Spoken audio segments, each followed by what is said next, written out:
So thanks very much to Frank and Gareth and the organisers, and just like to commend them on putting this event together. It's very important, I think, to be continuing the focus and the awareness about this. The first event I was involved in on organising around TTIP was, I think, about pretty much exactly 12 months ago as part of the European-wide Day of Action last year, and it was quite striking, I suppose, how little people knew about TTIP at the time, and it's still something I think that there's a general lack of awareness around, and that's a very deliberate. There's very deliberate reasons for that. The agreement is designed to be inaccessible in a number of ways, both inaccessible in terms of the lack of the secrecy around the negotiations, and then also the impenetrable kind of legalistic language that it's been written in. So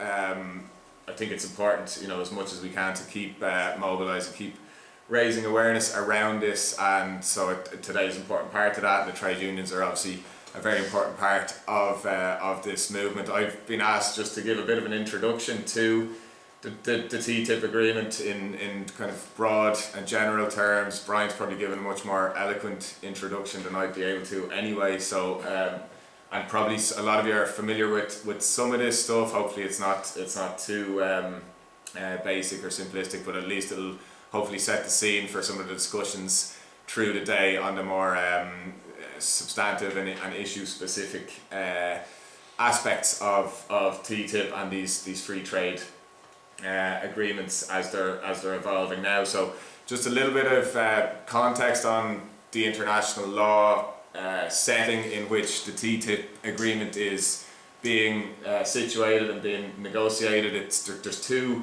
branches of international law, and I won't bore you too much with this stuff, but just it's important to know the context in which this is being negotiated. So we've world trade law, which is one branch, which is primarily now filtered through the World Trade Organization. The object and purpose of world trade law is trade liberalization, opening up of borders, removal of tariffs, and increasingly non-tariff barriers. This happens since the 1990s in the WTO, the World Trade Organization, which is a multilateral system, which means multiple states involved. Most of the major economies of the world are members of the World Trade Organization, and they negotiate the agreements and the rules there in that context, which are all primarily designed to liberalise trade. Essentially, the dispute settlement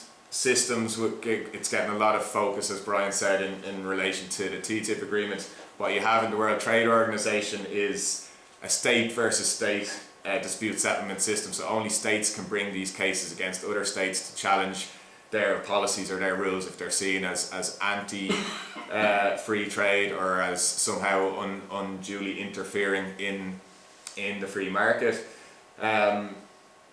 There's been a lot of cases. It's primarily the major economies of the world, the EU, the US, China, Japan, that contest these kind of cases. There's also ongoing negotiations at the World Trade Organization about continuing to deepen and further entrench the free market kind of ideas in the global trade system through agreements on various different things: intellectual property rights, removal of all kind of sorts of regulatory barriers to trade.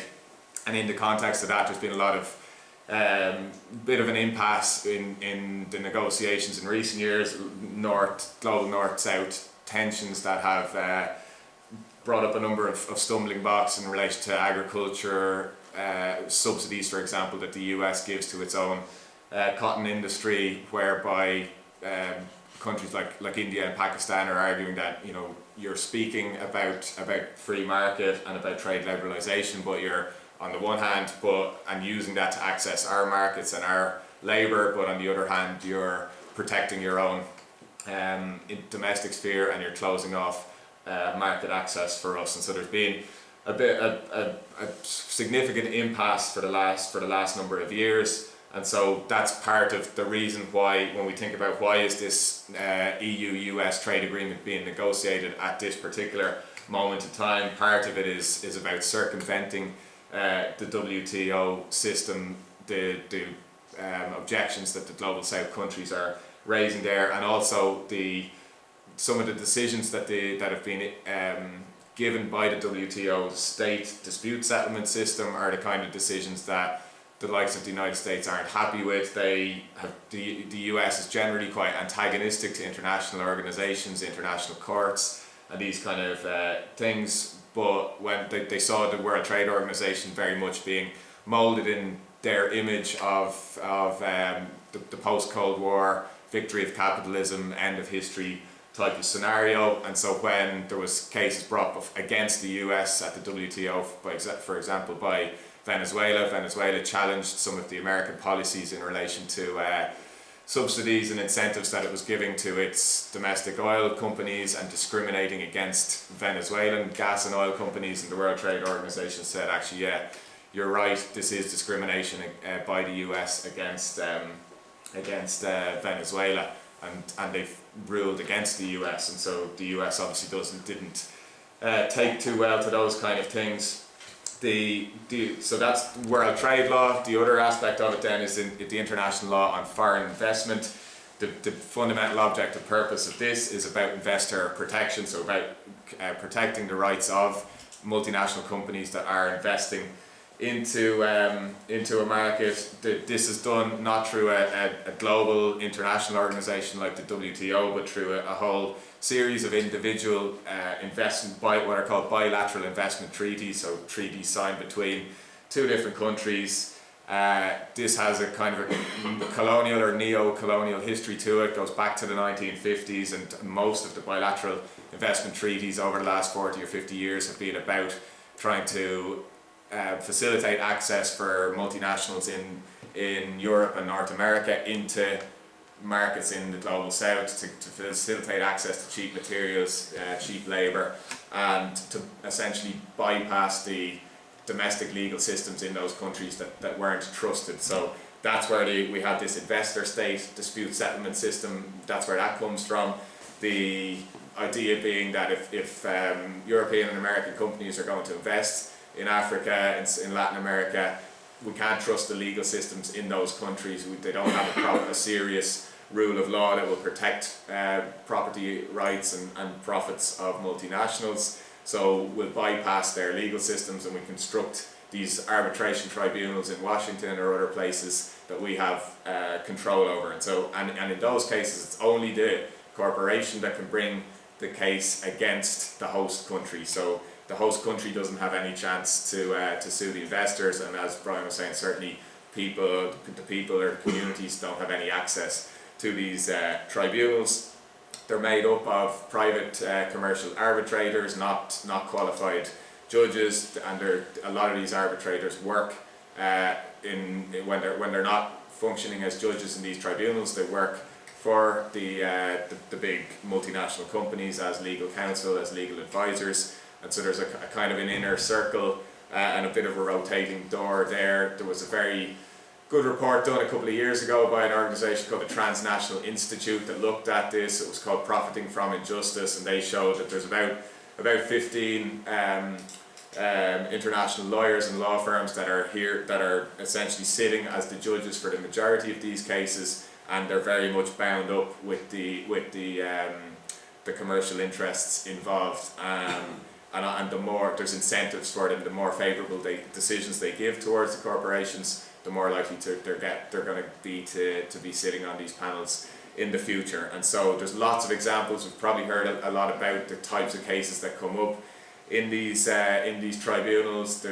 One of the significant ones a couple of years ago, Occidental Oil Company brought a claim against the Ecuadorian government for determination of an oil concessions contract. Ecuador had done this gradually over time and seemingly and apparently in compliance with the legal obligations on them, and it was done perfectly lawfully under Ecuadorian law, but the oil company wasn't happy that it was losing out, so it brings a case before this tribunal in Washington, and it receives a decision in favour of the oil company for to the tune of $2.3 billion. That was how much the Ecuadorian government was ordered to pay in compensation. And so we see, and what these tribunals, their mandate, their legal terms of reference are the investment treaties, which are about protecting investors.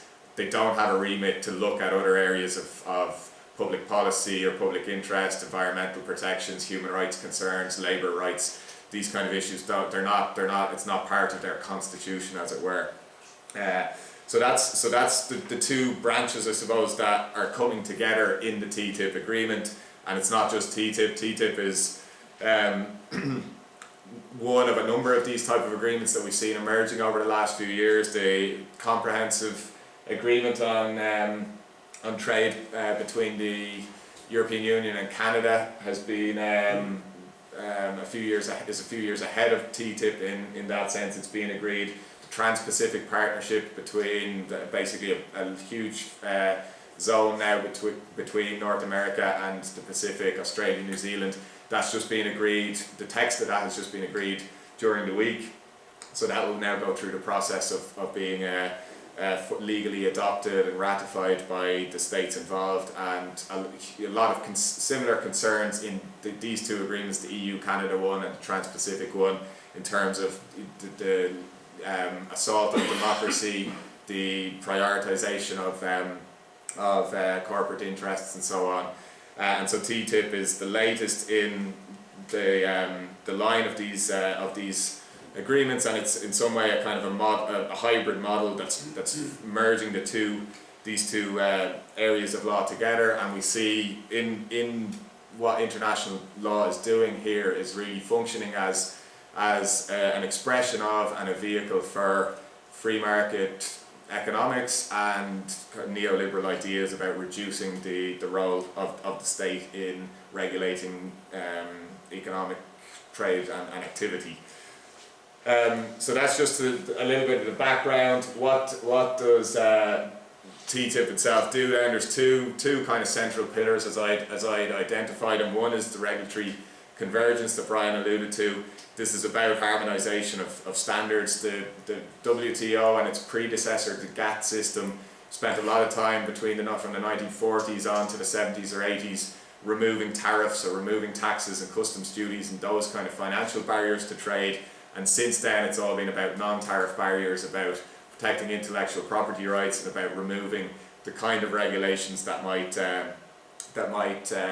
be a restriction or an inhibitor on trade. And when we talk about non-tariff barriers, we're talking about things like employment legislation, human rights protections, environmental standards, health and safety standards. All these kind of things are euphemistically referred to as non-tariff barriers to trade. So the argument that the European Commission and the US administration and all of the actors involved in pushing TTIP agreement forward is how can regulatory harmonisation, making standards the same across the board between the US and the EU, be a bad thing? It'll remove red tape. It'll remove unnecessary hoops that traders have to go through. One of the examples that was given a lot was the example of seat belts and airbags and safety devices in cars. The US has one set of regulations, the EU has another set of regulations. They're pretty much the same, but the car manufacturers have to go through all these regulatory requirements, institutional requirements, bureaucratic red tape. They have to do that twice. to access these two different markets. Why not just harmonise the standards? They're almost identical anyway, and it will all, it's better for everyone involved. The automobile industries in both in the US and the EU had commissioned a study recently enough to basically prove this point and essentially they wanted to have some research to show that this would be the case. The research was done and came back and basically found that there was huge actual disparities between the safety standards in the US and the EU, and that particularly for front-on collisions, the standards to which cars were made in the US are required to be made is much lower than in the European Union, and there's significant differences there. And so when we talk about harmonisation of standards, it's more likely that we're going to be talking about lowering things to the lower common denominator rather than raising things, because that's precisely the kind of thing that this is designed to avoid, more regulation or higher standards. And so that research wasn't published. It was kind of it just came out recently in media reports through leaks, but the idea was that we'd have this research to show why regulatory convergence was good. It didn't come back that way, and so it wasn't produced. The institutional setting or framework would be that there'd be these regulatory cooperation bodies created that would combine regulators across the EU and the US, but there's a lot of question marks and concerns over who these regulators would be answerable to. A lot of questions over transparency and so on that are central to a lot of the problems with TTIP, and I'll come back to that in a minute. And the other pillar then is the investor protection pillar. The idea is to have this investor state dispute settlement system inbuilt into the TTIP agreement, to have these ISDS tribunals there. The European Commission has been arguing that this is necessary. We need this to protect foreign investors from undue or unlawful discrimination against their property rights or against their interests, and that it's not going to be a bad thing in any way. It'll only be very specific circumstances where it will apply. There's been a lot of mobilisation and concerns obviously over this. We know about this. The European Commission then, in response to this, undertook this consultation where they tried to have a civil society and community input into this process. 97% of the people that participated in this consultation said they were opposed to including ISDS in the agreement. The Commission has said, okay, we're going to look at it again, but essentially what they're proposing is the system in place as it's in place in the other agreements, in the CETA agreement, in the Trans-Pacific Partnership Agreement, and it's about it's about protecting the investors, and there's this very broad definition of what an investment is, even in the context of the investment chapters in these agreements. So in the Trans-Pacific Partnership Agreement, and this only comes, a lot of these texts and information we only get through WikiLeaks and other sources like that because it's so secretive, the process, but the definition of an investment includes things like debt instruments and derivatives and futures and bonds and all these financial packages. Essentially these are considered to be investments as well as investments in real economy and manufacturing and so on, and the reach of it is broad, quite potentially open-ended, and by coming up with slightly modified or ambiguous wording to say that there will be some protection of the public interest or of the state's domestic judicial system in the agreement, it's not really convincing. The whole point of these tribunals is to bypass the normal process whereby if you have a legal issue in your jurisdiction, you first go to the courts in your own country, and only if there's no domestic remedies available, then you can go to an international court. This ISDS tribunals flips that on its head, and you can immediately bypass the domestic courts, and so there's huge implications obviously for sovereignty, separation of powers, democracy and so on. There are, I think, 9 of the 28 EU member states, primarily in Eastern Europe, that already have bilateral investment treaties with the US on their own individual terms, and in all 9 of those cases there have been ISDS claims brought by American companies against those countries in the Czech Republic and Slovakia and so on, challenging all sorts of public policies that have been implemented in those countries. And so we see that this is, it is a real issue. It's not something that's only going to happen in very rare circumstances. The other aspect of it, what does it create? This idea of regulatory chill, that if a state knows it's potentially going to be sued or have huge damages claims brought against it by big multinational corporations with huge teams of lawyers and resources behind them, they might back away from bringing in the policy or the regulation that they want to bring in. And so one of the examples that comes up, the tobacco companies Brian mentioned,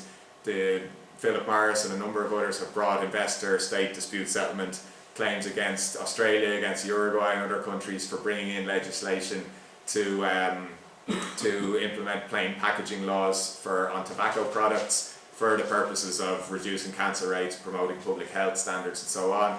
And on the back of that, countries like New Zealand and others are on the record as saying that they were going to bring in similar laws in their country, but they've refrained from doing so until now because they don't want to have these cases brought against them in these investment tribunals. So that's the kind of thing we're talking about. The point is, I think rightly made, that it's not, there's a lot of focus on the ISDS aspect of TTIP, but that's just, it's one part of a much bigger and broadly problematic agreement. But what I would say is that these are the two kind of central pillars, and without them the whole reason for the agreement collapses to a certain extent. So I think we can have some of the tactical and strategic discussions about where the campaign should be targeted and so on, but just to bear that in mind. For those discussions, so just a few of the kind of big kind of bones of contention with the agreement, where the lines of contestation are drawn, I suppose. Just mention a few of them. We'll hear more detail about a lot of these later on. But the big and primary argument of the advocates of the agreement is that this will be good for the economy. It will bring growth and will bring more jobs to both Europe and the US. The European Commission has done its own research on this, a study that was commissioned by the European Commission, and the finding of that was that there would be a boost in the economy in the European Union of 0.5% over 10 years. So that breaks down to 0.05% each year of projected economic growth in the best case scenario. And so it's very marginal improvements in economic growth at best, and then we have all of the social costs of it to take into account at the same time. But 0.05% a year is what we're talking about at best. There's the Irish government has commissioned its own study as well by the Copenhagen Economics Group, and they've projected again very limited marginal gains. They're talking about 5,000 to 10,000 jobs over a period of a number of years.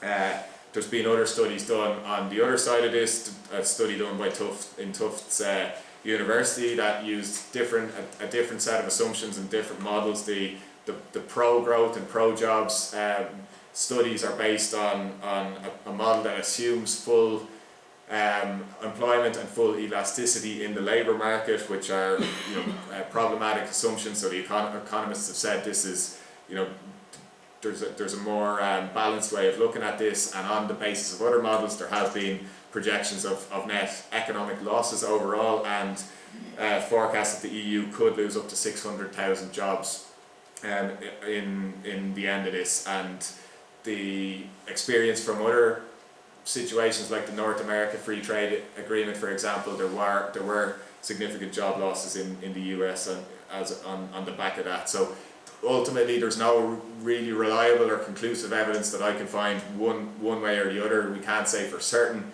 what will happen, but I suppose the point I'd emphasise at the economic gains at best are very marginal, and the social costs are things that obviously we can't measure with those kind of metrics, but there's a huge range of issues. I've just put up a few there. Well, I think we'll hear a lot more about all of these later on, so I won't go into them too much. But labour rights, the case, there was another ISDS case that comes up where Veolia brought a challenge against the Egyptian government when it tried to raise its minimum wage a number of years ago, and in the end that was that ended up with the Egyptian government backing down on its program to raise the minimum wage. So labour rights and employment law will be subject to interference because of the TTIP agreement. The food and agricultural sector, environmental protection, all of these kind of standards are going to be affected, and serious questions over health. I mentioned the tobacco issue with the legislation there, but there's also huge concerns over intellectual property rights for pharmaceutical companies and the periods of monopolies that they'll be able to have on drugs, and we've already seen the impact of the role that big pharmaceutical companies have had in Ireland in driving prices up here, and lack of access to generic medicines and so on. And then education, water, data privacy, all these kind of issues will be affected. One of the big, so I think we'll have a lot more discussion about that later on, so I won't dwell on that for too long. One of the other big issues through this whole process has been transparency, or the lack of transparency in the negotiations, the way in which it's been conducted. We have the negotiations started, the whole process was launched up the road in Lough Erne in 2013 at the G8 summit by David Cameron and Barack Obama and the presidents of the European institutions. Since then there's been negotiations ongoing, a lot of it in secret, behind closed doors. We don't have access, we can't see what the texts are that are being negotiated, we can't see the negotiating mandate. Most of the information we have for these kind of negotiations for the Trans-Pacific Partnership as well, most of the information comes from WikiLeaks, and that tells us a lot about the state of democracy today, when that's where we're reliant on for our information for agreements that our elected officials are negotiating.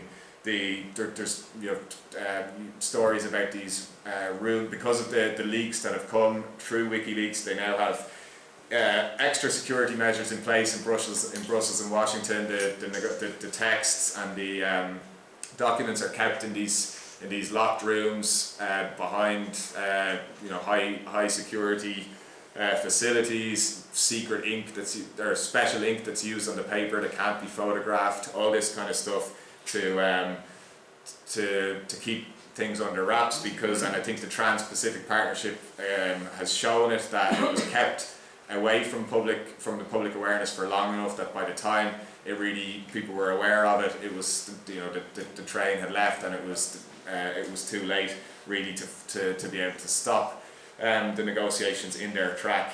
We have a bit more time with the TTIP agreement, and because of all of the pressure and freedom of information requests and the great campaigning work that's been done by civil society and social movements across Europe, we're at least getting some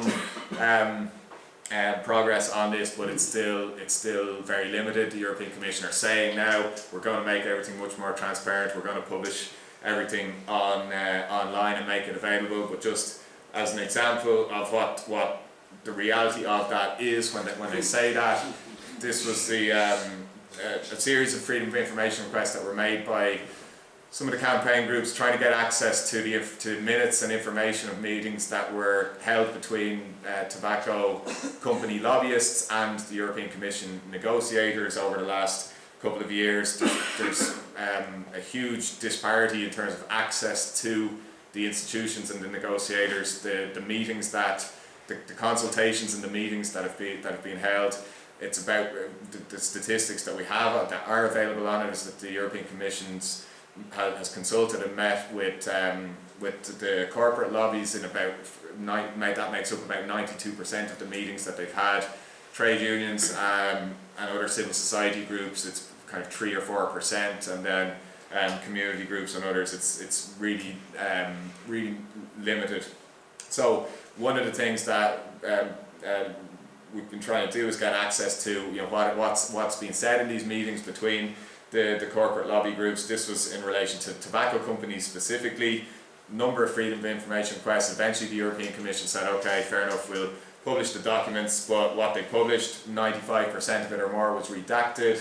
You can see it there on all that we can really read in the text of these documents is the date and some kind of logistical information at the top, but the content is essentially removed. But that's what they've actually published. The European Commission, the Secretary General, Catherine Day, at the time of these releases, this was back in August I think, she said, we want to be transparent, but ultimately the public interest and the interests of transparency don't outweigh the need to keep our own decision-making process and internal processes private for strategic reasons, nor does the public interest outweigh the commercial interests of the tobacco companies in question. And so she's on the record as saying that, and so that's where we're at with I suppose the ongoing struggle to get the information. So I'm just conscious of the time, I want to leave some time for questions, so try and wrap it up. But where are we going from here? The negotiations are continuing. There's still, and substantial parts of the agreement that haven't been negotiated or written at all. The chapters of the agreement that we do have, that the texts, or draft texts, have been written. Some of them have been leaked, but with very little information over what's in there as of yet. There's been a lot of discussions over it's possible, for example, for the European Commission to exclude certain things from some of the restrictive terms of the agreement, so to exclude certain public services, certain public procurement processes, certain spheres of the economy. There is these options for exclusions to be made, but we don't know fully what's in the mix, what they're thinking about doing. On this, the ISDS issue came up in the European Parliament earlier this year. There was a kind of a fudged process where there was initially more than 200 amendments or questions and proposals, alternative proposals put forward that weren't allowed to be debated in the European Parliament, and the social kind of an alliance between the Social Democrats and the Conservatives essentially forced through a kind of a compromise text that still keeps the essence of the ISDS process in the agreement, just slightly watered down language that gives some kind of gesture to public interest concerns, but it's unclear if that will have any actual meaning or weight behind it. And anyway, it's a European Parliament resolution. It doesn't, it doesn't have the same strength of law as what the European Commission and the Council of Ministers will ultimately decide on.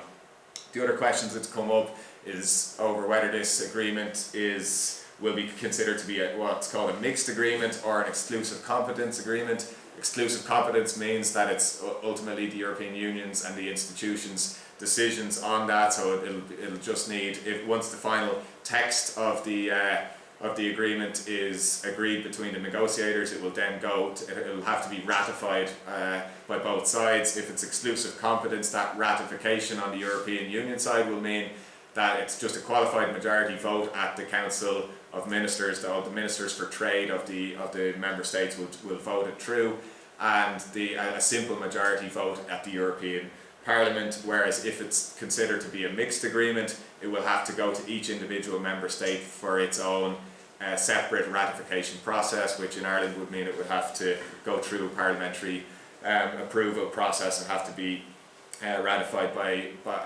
the state legislator here. And so that will potentially be significant in terms of the impact and the input that the people have into deciding on this or not.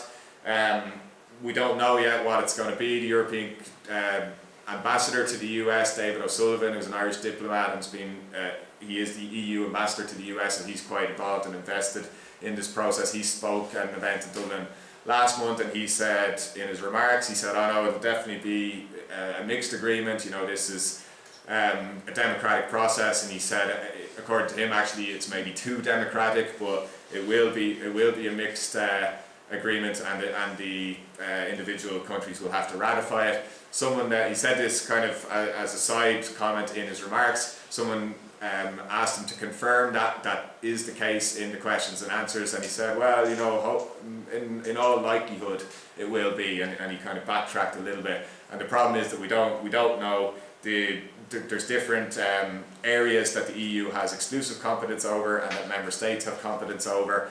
Because this is a very complex and elaborate and mixed set of issues in the agreement. It's got aspects of trade, aspects of investment, but it covers a whole other range of issues as well.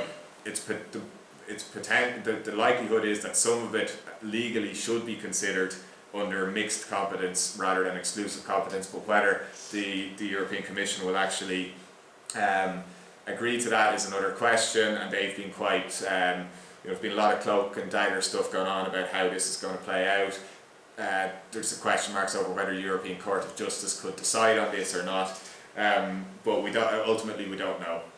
And so I think the worst case scenario will be that the European Parliament will be the most accountable body that will have any kind of input into that. So that's one area. Certainly that attention should be focused, but there's a wide range of aspects of the campaign and the mobilisation around this. Siobhan and others are going to talk about this a lot more, but there was this campaign on the tube in London this week. You saw these pictures yesterday, advertisements in the little ad sections in the tube in London about TTIP, using the kind of logo and branding of the underground, but in quite a clever way, identifying all these issues that are problematic about TTIP. You probably can't see it there, but it's about planned disruption to your democracy, the NHS sold, food and safety compromised, democracy, plant closure,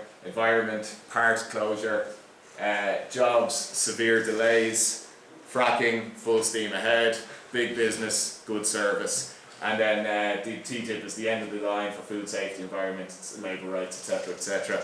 And so that was on the underground this week, and it just reminded me of the lines from the Jam, from their going underground, about choosing your leaders and placing your trust, but their lies putting you down and their promises rust. And that's, I think, a good illustration of where we're at with the faith that we can put in what we're being told by the institutions and the people involved in negotiating this agreement, because it's like I said, a lot of misrepresentation, a lot of spin, and a lot of secrecy. And so the TTIP information network here is doing a lot of good work around this. So we've got the contact details for them there, and my own email as well in case anyone wants to get in touch afterwards. But I'm happy to wrap it up there, and are we going to take some questions and discussions now? Yeah. Grant, so thanks very much for listening.